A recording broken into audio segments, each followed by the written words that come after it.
একদিন ছোট্ট বানর আর তার আদরের বোন মেলায় ঘুরতে গেল। চারদিকে আলো, বেলুন, খেলনা সব দেখে ওরা দুজনই খুশিতে লাফাচ্ছিল। ভাই বানরটা বোনের হাত শক্ত করে ধরে বলল, বোন, হাত ছাড়বি না কিন্তু। বোনও হাসি মুখে মাথা নাড়ল।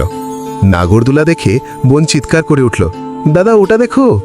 আর মিষ্টির দোকানের সামনে দাঁড়িয়ে দুজনের চোখ চকচক করছিল। কিন্তু যত ভিতরে যায় মানুষের ভিড় তত বাড়তে থাকে। ধাক্কাধাক্কি শুরু হয়ে যায়। হঠাৎ এক বড় ধাক্কা, আর ঠিক তখনই বোনের হাতটা ভাইয়ের হাত থেকে ছুটে যায়। ভাই বানরটা ঘুরে তাকায়, কিন্তু বোন নেই। তার বুকটা কেঁপে ওঠে, চোখ ভরে যায় পানিতে।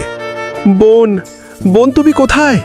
অন্যদিকে ছোট্ট বোন বানরটি ভিড়ের মাঝে একা, চারদিকে শুধু অচেনা মানুষ।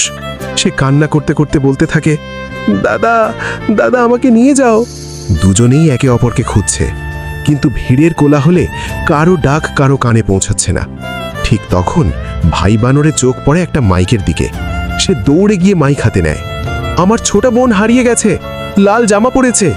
বোন, শুনতে পেলে দৌড়ে এসো। এই ডাকটা পুরো মেলায় ছড়িয়ে পড়ে। হঠাৎ বোন বানরের কান থমকে যায়। এটা আমার দাদার আওয়াজ। সে চোখ মুছে দৌড়ে ছুটে যায়।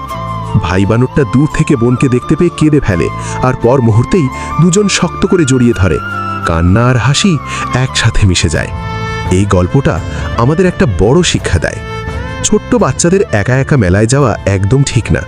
ভিড়ে হারিয়ে গেলে বড় বিপদ হতে পারে। Subscribe to my channel.